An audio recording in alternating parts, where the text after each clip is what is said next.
Salut la communauté de Coups critiques, ici Marika. Vous vous apprêtez à écouter la première partie d'un récit intitulé « La membrane ». Bien qu'il ne s'agisse pas d'un projet directement lié au jeu de rôle, l'univers dans lequel s'ancre cette histoire pourrait un jour devenir celui d'une partie d'Actual Play. Bonne écoute. Ils sont arrivés à l'aube. J'ai été la première à les entendre, car je ne dors jamais sur mes deux oreilles. C'est impossible ici. Nous n'avons pas ce luxe si près de la frontière. Ils ont à peine cogné à la porte, comme s'ils pouvaient entrer de droit. C'était le principe des privilèges qu'on octroie et qu'on retire. Le silence qui imprégnait la cabane témoignait de l'angoisse ressentie par ses habitants. Tout le monde y était. Maman, papa, mes deux jeunes sœurs, Yuna et Berin, ma grand-mère Opaline ainsi que Vera et son époux, Orson.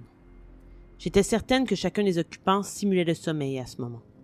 Il n'y a absolument rien de positif au fait qu'un groupe d'hommes s'invite dans votre demeure au petit matin. Encore moins dans les quartiers externes. Sans surprise, ils venaient pour s'entretenir avec mon père. J'avais eu vent de ces visites impromptues. La famille de Kellyanne avait eu droit à la même. Aucune information n'en était ressortie. Il faut dire que le registre de langue utilisé par le centre peut nuire à la communication. On ne m'y aurait pas. Paupières fermées. Obstruer un sens pour en découpler un autre. J'étais tout ouïe. Je me faisais décodeur des discours qui viendraient, adressés spécifiquement, ou pas, à mon paternel. Je me devais de comprendre quelle serait leur demande, car ils venaient dans un but précis. Ils tâtaient le terrain des quartiers externes depuis plusieurs semaines déjà, à la recherche des renseignements sur la zone corrompue. Ils profitaient de notre malheur. On en savait plus qu'eux, malgré nous. Le grincement des pattes de nos chaises bancales annonçait la conversation longue à venir. La rumeur laissait prétendre qu'ils ne daignaient pas toujours s'asseoir. Pour certains, hors de question que leurs fessiers partagent un emplacement réchauffé précédemment par l'arrière-train d'un malpropre de la périphérie. D'autant plus que la position debout leur octroyait davantage, si cela était possible, un sentiment de supériorité. Tout était une question de localisation à Providence. « Alaric, vous avez été choisi. Sous peu, vous ferez partie d'une escouade. » Il avait minutieusement pesé ses mots au moment de les prononcer. « Qui aura la lourde responsabilité de patrouiller dans le secteur désaffecté. Vous pouvez refuser l'affectation, mais vous connaissez les conséquences qui accompagnent le refus d'obtempérer à vos devoirs de citoyen. Si vous acceptez la tâche, du matériel spécialisé et adéquat vous sera fourni par le centre. Vous êtes dans l'obligation de nous faire parvenir votre réponse au plus tard demain, à la même heure. L'opération commencera dans 48 heures. » Un mouvement commun. Leur déplacement était à l'image d'une chorégraphie moult et moult fois répétée. Des soldats de plomb, des hommes en série qui ne venaient qu'en peloton. Ils quittèrent sans se soucier de l'annonce qu'ils avaient livrée, telle une bombe qu'on largue en appuyant simplement sur un bouton. L'impact viendrait plus tard et les répercussions seraient moindres pour ceux protégés au centre, dans leur cocon. Ils quittèrent, disparurent, à la manière de ces troupes qu'on envoyait en exploration depuis plusieurs semaines maintenant. Le passage était empreint d'une certaine volupté. Il m'aurait été impossible de prévoir cette réaction en appréhendant le moment. Bien sûr, le côté désagréable de l'expérience n'était pas absent pour autant. La traversée se voudrait marquante. Il y a quelques heures, je ne m'imaginais pas faire partie intégrante des délégations vouées à passer de l'autre côté. Il s'en est fallu de peu pour que ce ne soit pas le cas. Ces résidus de poussière que nous avons tous déjà entreaperçus, ceux qui flottent nonchalamment dans la lumière d'une matinée hâtivement provoquée, eurent le temps de retomber avant qu'une âme ne se manifestât dans notre refuge. Mais je fus la première. Il était hors de question que je laisse l'information filer entre mes doigts. Elle était trop précieuse pour la suite. Futur proche auquel je participerais immanquablement. « Père, il est hors de question que tu participes à une telle expédition. Qu'adviendrait-il de nous s'il devait arriver un malheur? Et calamité, c'est à quel point le niveau de dangerosité est élevé de l'autre côté de la membrane.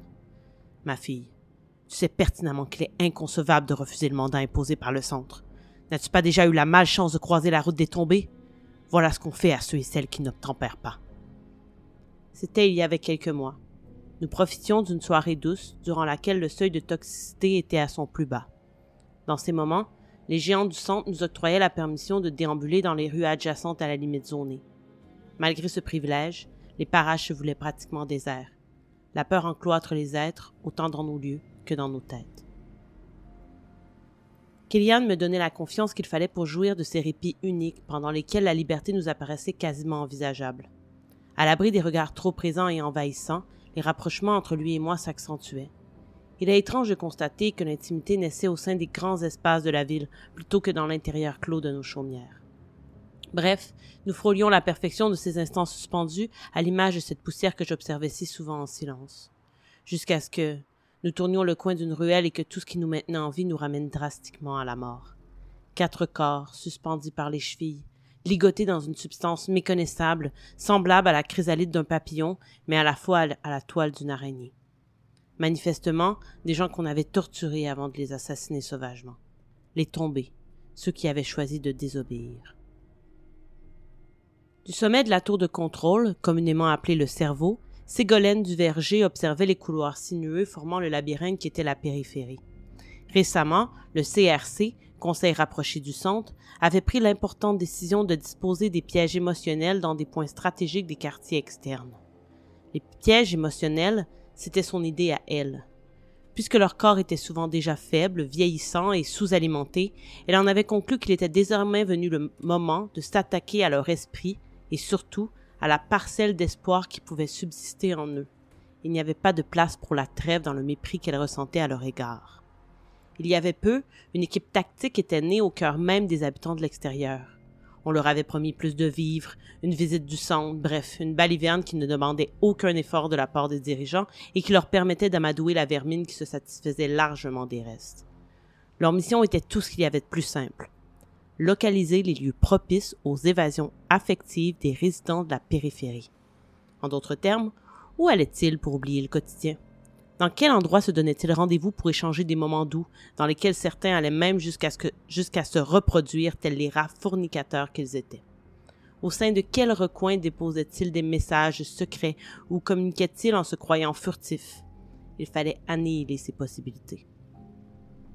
Pour ce faire, il suffisait d'un doigté cruel et rusé. Et c'est précisément là que Ségolène Duverger faisait son entrée en piste. Dès qu'elle fut mise au courant des secteurs favorisant les fuites fugaces et les bonheurs éphémères, elle exigea qu'on mette à sa disposition les cadavres des derniers tombés. Rapidement, aussi vite que la demande avait été formulée, on déposa une pile de corps emmaillotés dans une matière visqueuse et translucide à même le plancher de son bureau personnel.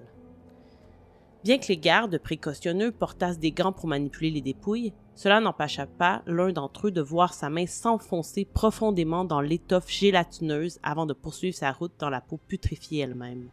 Affolé, il se débattit sans relâche, mais en vain. 3 autres soldats durent mettre l'épaule à la roue pour l'extirper de cette mauvaise position. Malheureusement, la force des hommes ne permit pas de retirer le gant avec la main, et le membre du pauvre frôla la substance. Automatiquement, un cri strident retentit.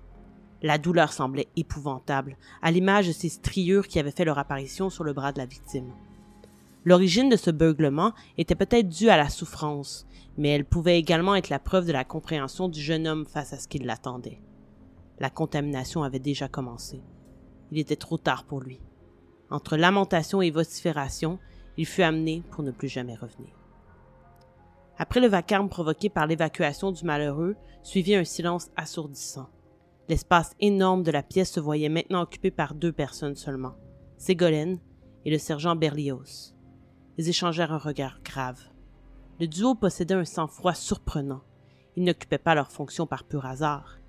Triés sur le volet, on avait scruté leurs compétences avec minutie et attention. Méticuleux, glissant pratiquement vers l'obsession, les membres attitrés à la tâche des sélections les avaient affectés de pair. Ils étaient faits l'un pour l'autre, plus particulièrement pour le mandat qu'on leur attribuait. Cette intervention fut fort intéressante. Elle sera profitable pour nos recherches. Assurez-vous de garder le soldat en quarantaine dans la zone d'observation. Le fait qu'il soit encore en vie et conscient est un avantage non négligeable.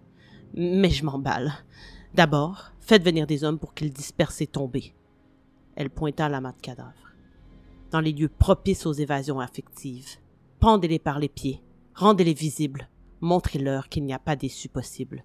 Nous tuerons, une par une, leur bouffée d'optimisme à coups de macabées suspendus. Merci d'avoir été à l'écoute de cette première partie et on se retrouve dans quelques semaines pour la suite du récit La Membrane.